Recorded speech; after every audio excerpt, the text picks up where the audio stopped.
Assalamualaikum warahmatullahi wabarakatuh. Alhamdulillah wassalatu wassalamu ala Rasulillah wa ala alihi wa ashabihi wa mawalah la haula wala quwwata illa billahil aliyil azim. Sobat sewot yang dirahmati Allah dan disayangi Rasulullah sallallahu alaihi wasallam, apa kabar semuanya? Semoga di momentum hari Lebaran ya, hari raya Idul Fitri ini kita semuanya diberi kesehatan oleh Allah.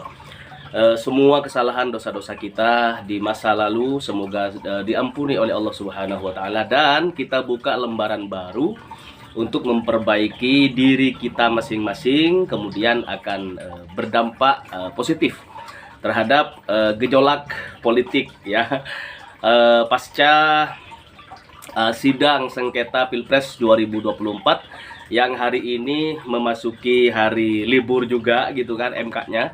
Tetapi insya Allah hari ini juga kita akan informasikan terkait Ketua Tim Kampanye Nasional atau TKN Prabowo Subianto dan Gibran Rakabuming Raka, yakni Mas Roslan Ruslani.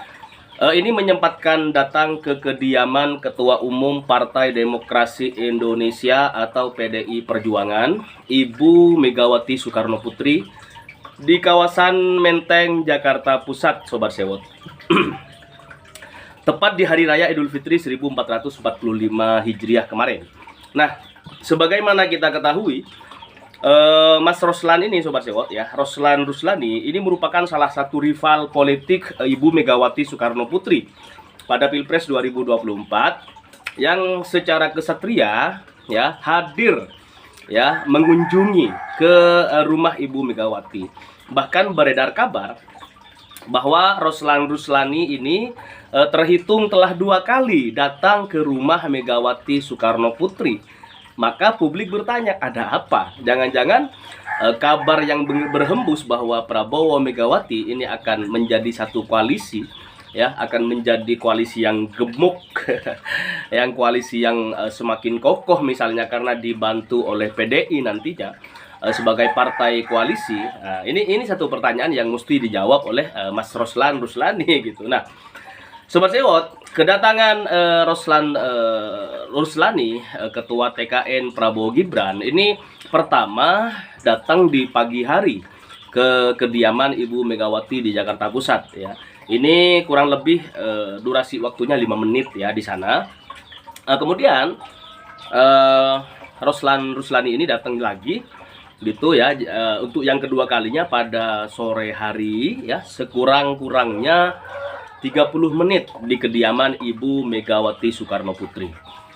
Nah, terhadap kegiatan ini ya, kegiatan entah ini silaturahim murni untuk lebaran saling maaf-maafan atau disisipin kepentingan politik koalisi ya antara Gerindra bersama PDI Perjuangan, maka Sekretaris Jenderal Partai Demokrasi Indonesia Perjuangan PDI Perjuangan Hasto Kristianto ini mengungkap alasan kehadiran 2 kali Roslan ya ke kediaman Ibu Megawati. Yang pagi hari, Sobat Sewot, itu yang 5 menit ya. Itu katanya belum sempat bersalaman dengan Ibu Megawati kalau kata Hasto pada hari Rabu tanggal 10 April 2024. Hasto bilang Ibu Megawati waktu itu masih di dalam rumah ya saat Bang Roslan datang di pagi hari. Usai para tamu pulang ya, kemudian Roslan kembali datang ke rumah Megawati pada sore hari karena di pagi harinya nggak bertemu dengan Ibu Megawati yang sudah istirahat di dalam rumah ya. Kata Sekjen PDI ya, Megawati ini banyak bercerita ya tentang perjuangan beliau di PDI Perjuangan serta pengalamannya saat berada di Maluku dan Papua. Kedatangan Roslan disebut untuk mengucapkan selamat Hari Raya Idul Fitri 1445 Hijriah dan tidak ada pesan khusus dari Bapak Prabowo Subianto yang disampaikan oleh Bang Roslan kepada Ibu Megawati Soekarno Putri. Namun publik menilai atau menduga bahwa pertemuan Roslan ini merupakan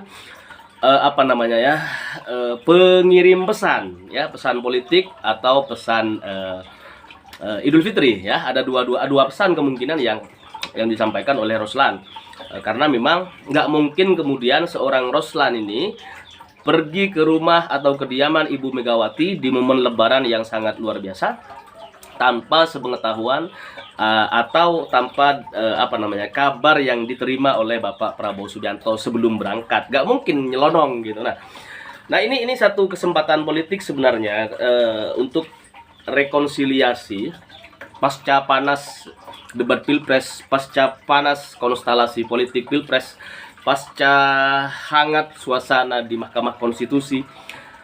Kemudian hari ini semuanya menjadi kembali adem normal, ya, kembali fresh pasca minal aidin wal faizin, mohon maaf lahir dan batin. Nah, sobat sewot yang dirahmati Allah dan disayangi Rasulullah Shallallahu Alaihi Wasallam, sekedar silaturahim biasa ini barangkali tidak mungkin dilakukan 2 kali. Kalau nggak ketemu di pagi hari, kan mestinya banyak jadwal, ya. Kalau di masa-masa Lebaran seperti sekarang, kita paginya ke rumah kerabat A, B, C, C, D, sorenya pasti ada agenda lagi sampai malam. Ke rumahnya kerabat istri misalnya, ya, ke istrinya Roslan. Tetapi dengan kemudian Roslan ini balik lagi di sore hari, ini satu semangat Idul Fitri yang luar biasa pertama. Yang kedua, semangat silaturahmi juga ada di situ. Yang ketiga, ada kemungkinan kalau pesan tidak tersampaikan, baik ucapan minal aidin wal faizin, mohon maaf lahir batin selamat hari raya Idul Fitri, ya, dari Bapak Prabowo atau keluarga besar Bapak Prabowo di rumah kepada Ibu Megawati Soekarno Putri, maka kemungkinan nggak perlu balik di sore harinya, ya, karena udah usaha. Kalau untuk kepentingan pribadi nggak ada pesan khusus barangkali. Nah, tetapi sekali lagi sobat sewot, yang sangat tidak mungkin adalah Roslani ini pergi ke rumah Ibu Megawati tanpa sepengetahuan Bapak Prabowo Subianto.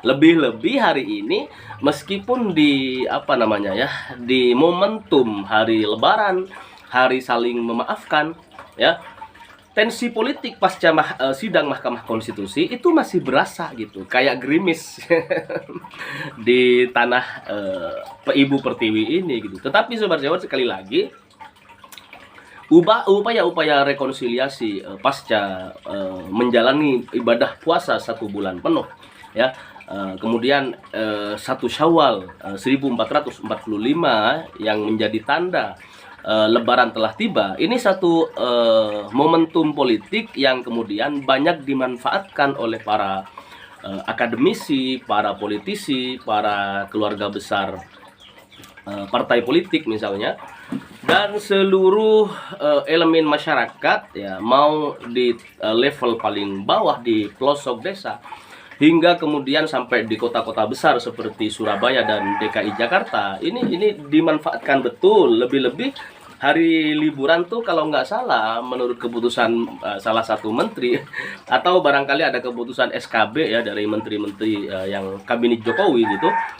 Ini kurang lebih 10 hari dikasih waktu, kemudian nanti tanggal 11 Syawal ini sudah mulai akan ada arus balik ke kota-kota besar untuk kemudian melanjutkan pekerjaan masing-masing sesuai dengan tupoksi yang mereka emban gitu. Nah, hari ini momentum Lebaran masih ada sisa lah, ada sekitar 6 hari ke depan.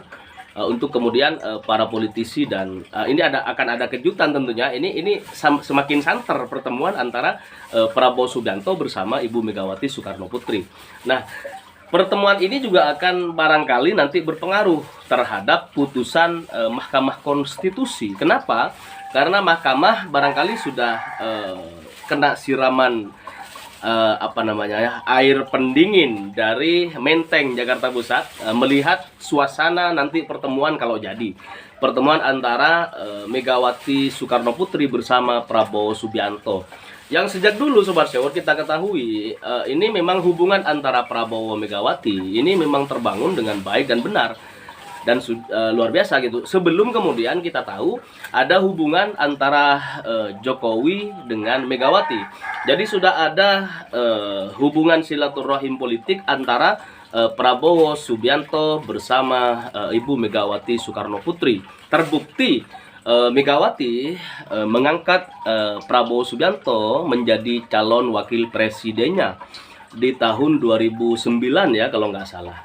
Nah, ini satu momentum di 2024 ini kemudian ada pertemuan mengenang ya beberapa belas tahun yang lalu. Ini sama-sama ingin meraih sukses di RI 1 dan RI 2 gitu. Jadi Megawati dulu RI 1-nya calon, kemudian Bapak Prabowo Subianto ini di RI 2-nya. Nah, ini satu momentum yang sangat luar biasa kalau kemudian penyatuan dua karakter kepemimpinan yang sangat hangat. Karena pertama, sejak awal gitu, sejak 2009, 2014, 2019, 2024, Bapak Prabowo selalu tercatat namanya di kertas pemilu Pilpres ya. Baik sebagai cawapresnya Megawati, kemudian calon presiden 2 kali, 3 kalinya sekarang gitu. Nah, kemudian ini menjadi satu hal yang melekat di hati kita semuanya, bahwa memang satu pelajaran penting dari Megawati dan Prabowo Subianto. Megawati setelah 2009 kemarin tak lagi menjadi pilihan di hati rakyat, kemudian Megawati bergegas untuk kemudian di 2014 ya kemudian mengangkat seorang Joko Widodo ya.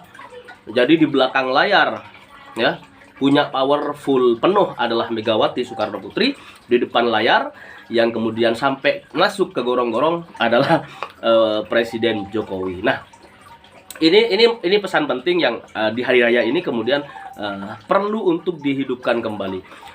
Entah kenapa juga banyak yang teman-teman yang nanya gitu, kenapa Prabowo kemudian siapa si Ganjar, Anies ini tidak bertemu di momentum Lebaran. Barangkali ini karena masih ada penghalang, yakni putusan MK yang hingga hari ini masih terus digodok oleh para hakim MK di Mahkamah Konstitusi. MK Sobat Sewot memiliki waktu 14 hari ya untuk menyelesaikan permohonan perselisihan pemilihan umum atau PHPU atas sengketa Pilpres 2024 setelah permohonan tercatat dalam EBPRK ya, atau buku registrasi perkara konstitusi yang elektronik sifatnya. Nah, karena demikian rentan waktu tersebut terpotong masa liburan Lebaran 1445 Hijriah, yakni tanggal 8 April hingga tanggal 13 April 2024. Nah, untuk sekedar diketahui oleh Sobat Sewot sekalian, adapun tahapan persidangan perkara ya PHPU 2024 di Mahkamah Konstitusi ini dimulai dengan registrasi pada tanggal 25 Maret kemarin ya. Kemudian dilanjutkan dengan pengumuman jadwal sidang pada tanggal 26-nya, esok harinya gitu, bulan Maret juga tahun 2024. Kemudian sidang perdana ini digelar lusaknya setelah pendaftaran, yakni tanggal 27 Maret tahun 2024. Dan kemudian seterusnya gitu lah. Nah, tahapan sidang PHPU ini telah dinyatakan rampung pada hari ke-12, yakni hari Jumat tanggal 5 April tahun 2024. Nah, jadi tanggal 25 Maret registrasi, 26 pemberitahuan, hari sidang ke depannya gitu kan, 27 itu kemudian hari sidang pertama, lanjut esoknya sidang lagi. Kemudian ditutup pada tanggal 5 April hari Jumat kemarin ya tahun 2024. Nah, Sobat Sewot yang dirahmati Allah,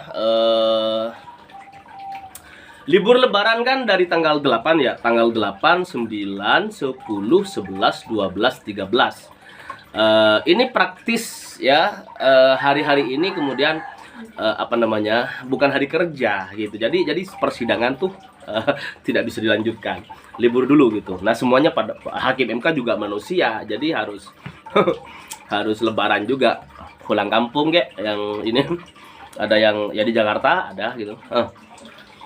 Kita lihat pendapat atau Fajar Laksono yang mengatakan bahwa sidang sengketa Pilpres berikutnya merupakan pernyataan hasil keputusan oleh Mahkamah Konstitusi. Putusan PHPU tersebut ya Sobat Sewot akan digelar pada hari Senin tanggal 22 April. 1 minggu lagi, bukan Senin lusa ini bukan, tapi 1 minggu Senin depan ya. Jadi sekarang kita ada di hari Sabtu, Ahad, Senin. Bukan Senin ini, tapi lanjut lagi. Selasa, Rabu, Kamis, Jumat, Sabtu, Ahad, Senin. Sekitar 10 hari lagi, hari Senin depan, itu kita akan bersama-sama menyaksikan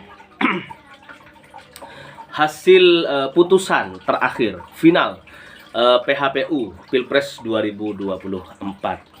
Jadi kita tunggu, ini semua orang menunggu, mau paslon 1, mau kubu paslon 2, paslon 3, ini semuanya menunggu tanggal 22 April 2024. Nah, seperti itu.